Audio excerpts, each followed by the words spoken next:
Selamat pagi pemirsa, saat ini pembangunan proyek Bendungan Sadawarna yang terletak di Kecamatan Cibogo, Kabupaten Subang, Jawa Barat sedang berlangsung dan direncanakan akan selesai dalam beberapa bulan ke depan. Bendungan Sadawarna sendiri merupakan salah satu proyek strategis nasional atau PSN dalam bidang sumber daya air yang diharapkan dapat mengaliri kehidupan di 3 daerah di Jawa Barat, Sumedang, Subang, dan Indramayu yang merupakan kota dengan surplus beras terbesar di Indonesia. Pembangunan bendungan ini nantinya akan menjadi bendungan ke-33 di tanah air dan bendungan kelima di Jawa Barat. Pembangunan bendungan dilakukan sejak 2018 dan menelan anggaran sebanyak 2,65 triliun. Bendungan ini memiliki kapasitas tampung hingga 70,86 juta meter kubik dengan luas area genangan bendungan sebesar 681,48 hektar. Bendungan ini memiliki ketinggian tanggul hingga 40 meter dan panjang 933 meter yang membendung daerah aliran sungai atau DAS Cipunegara sepanjang 137 km. Suplai airnya akan dipasok dari daerah Gunung Bukit Tunggul di Pegunungan Bandung Utara dan bermuara di Laut Utara Jawa. Proyek strategis ini digadang mampu membantu mengatasi permasalahan banjir dengan luas genangan 720 hektar. Bendungan ini diharapkan dapat mereduksi permasalahan banjir yang kerap kali terjadi di hilir DAS Cipunegara seperti Subang, Sumedang, dan Indramayu hingga sebesar 26,9 meter kubik per detik. Pembangunan proyek ini juga diharapkan akan meningkatkan produksi pertanian, sehingga petani di daerah tada hujan diharapkan bisa tanam 2-3 kali dalam setahun yang sebelumnya hanya bisa 1 kali tanam dalam 1 tahun. Flashback. Selamat pagi Bapak dan Ibu, terima kasih telah hadir. Kami dari tim perencana ingin membahas rencana pembangunan Bendungan Sadawarna.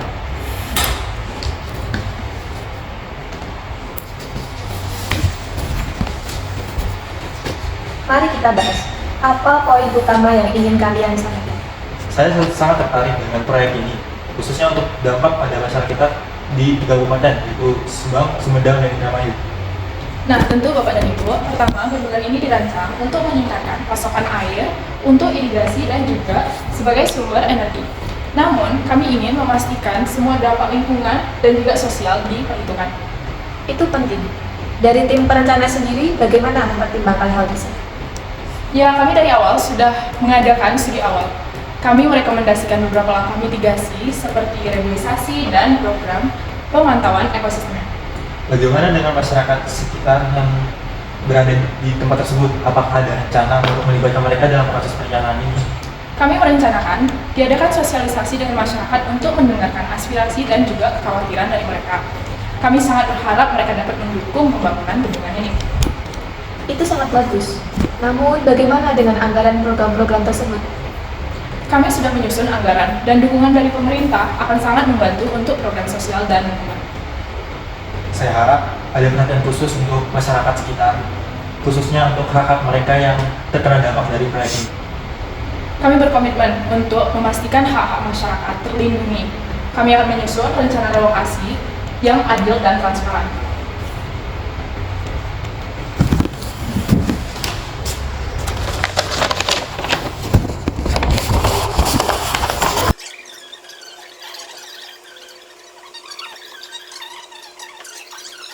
One hour later. Terima kasih Bapak dan Ibu semua. Mari kita bekerja sama demi keberhasilan proyek ini. Terima kasih Bapak Ibu semuanya. Semoga kita bisa bekerja sama.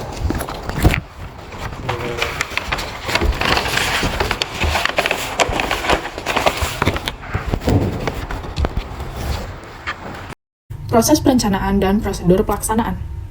Dalam proses perencanaan, hak pertama yang dilakukan adalah penetapan lokasi. Pembangunan Bendungan Sadawarna ditetapkan dengan menggarisbawahi pentingnya proyek ini bagi kepentingan nasional dan lokal. Penetapan lokasi dilakukan dengan melibatkan konsultasi publik. Langkah selanjutnya adalah pembebasan lahan. Kementerian PUPR bekerjasama dengan Lembaga Manajemen Aset Negara untuk mengelola pembebasan lahan milik masyarakat, hutan, dan kas desa. Proses terakhir sebelum pembangunan dimulai adalah dilakukannya studi kelayakan untuk menilai potensi dampak lingkungan dan sosial dari proyek tersebut. Proses pelaksanaan pembangunan bendungan ini terdiri dari 3 tahap utama. Pertama, konstruksi di mana pembangunan dimulai pada November 2018 dan direncanakan selesai pada akhir 2022. Selanjutnya, setelah bendungan utama selesai, akan dibangun jaringan irigasi untuk memastikan pasokan air ke lahan pertanian di sekitar wilayah tersebut. Bendungan juga dirancang untuk menyediakan air baku dan mengurangi risiko banjir di daerah sekitarnya. Pembangunan Bendungan Sadawarna mengedepankan 7 konsep Green Natural Recycle. Konsep pertama, pada konstruksi bendungan terdapat fasilitas laboratorium mekanika tanah dan geoteknik secara mandiri. Konsep kedua, fungsi bendungan dioptimalkan sebagai sumber pembangkit listrik tenaga surya. Konsep ketiga, Bendungan Sadawarna dilengkapi embung kecil sebagai sistem pengelolaan air limpasan dengan mengadopsi konsep Natural Pond for Water Treatment.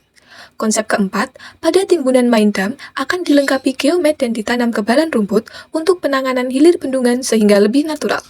Konsep kelima, menyiapkan koridor-koridor sabuk hijau di sepanjang akses jalan lingkar. Konsep keenam dan ketujuh, berupa pembangunan ornamen spillway dan mengedepankan ornamen seni budaya lokal di beberapa fasilitas pendukung bendungan.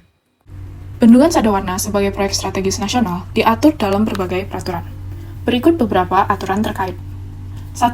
Undang-Undang Nomor 17 Tahun 2019 tentang Sumber Daya Air. Undang-undang ini mengatur pengelolaan sumber daya air, termasuk pembangunan infrastruktur seperti bendungan.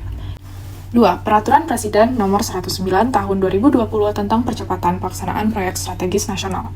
Bendungan Sadawarna tercantum dalam daftar proyek strategis nasional yang ditetapkan untuk percepatan pelaksanaannya. 3. Rencana Tata Ruang Wilayah Nasional. Berdasarkan RT/RW nasional, pembangunan bendungan strategis termasuk Bendungan Sadawarna sesuai dengan arahan pengelolaan wilayah dalam rangka ketahanan air dan pengendalian banjir di Indonesia. 4. Rencana Tata Ruang Wilayah Provinsi dan Kabupaten atau Kota terkait. Di tingkat lokal, RT/RW provinsi dan kabupaten atau kota yang mencakup wilayah Jawa Barat mengatur secara spesifik area untuk pembangunan bendungan dan dampak tata ruangnya. RT/RW ini mencakup pengaturan zonasi, termasuk zona permukiman, infrastruktur transportasi, dan zona konservasi untuk mengurangi dampak terhadap lingkungan. 5. Rencana Detail Tata Ruang Kabupaten Sumedang, Subang, dan Indramayu. Memiliki RDTR yang mengatur pengembangan kawasan sekitar bendungan untuk mengakomodasi infrastruktur penunjang serta aksesibilitas jalan. Dengan regulasi ini, proyek Bendungan Sadawarna berada dalam kerangka hukum yang jelas, dan perencanaan tata ruang yang ada ditujukan untuk meminimalkan dampak sosial dan lingkungan serta mengoptimalkan manfaat bagi masyarakat. Many months later. Assalamualaikum warahmatullahi wabarakatuh.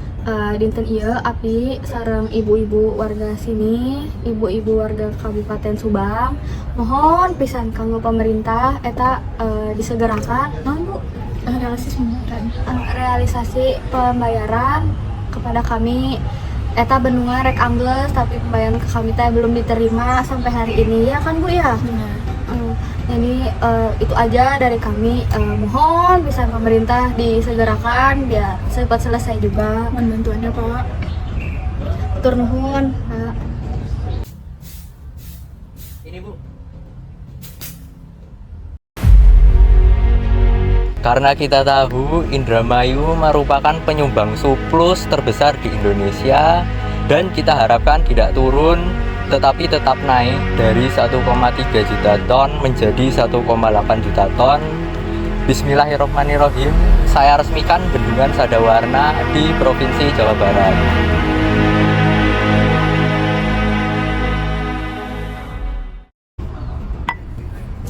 Yang terhormat kepada pemerintah, sejak awal Desember kemarin, jalan perbatasan di Surian Sumedang menuju Kabupaten Subang dan Indramayu terendam karena pembangunan bendungannya itu sudah selesai, tapi jalan penggantinya belum diselesaikan. Nah, kami warga setempat nih berharap nih kepada pemerintah agar jalan penggantinya tuh segera diselesaikan, jadi kami bisa beraktivitas seperti semula. Udah sih gitu aja kalau dari kami.